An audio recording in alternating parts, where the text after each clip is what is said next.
تھے کہ نبی مکرم صلی اللہ علیہ وآلہ وسلم نے فرمایا کہ ہر چیز کا حسن ہوتا ہے،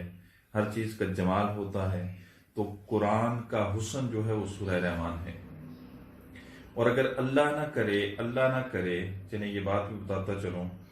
اور اس سے شفا پاتے میں نے خود دیکھے ہیں،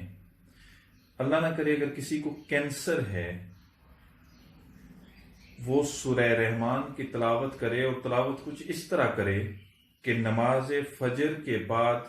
ادھر اسی جگہ پہ بیٹھا رہے اشراق تک، پہلے درود شریف پڑھے طاق کی تعداد میں 3 5 7 9 11 13 طاق تعداد میں درود ابراہیمی کی پڑھے، اس کے بعد سورہ رحمان کی تلاوت کرے، جتنی بار بھی کر سکتا ہے، جتنی بار بھی کر سکتا ہے تب تک تلاوت کرتا رہے، اشراق تک تلاوت کرتا رہے۔ پھر اشراق کا جیسے ہی آغاز ہو، اشراق کے وقت کا آغاز ہو، اس وقت وہ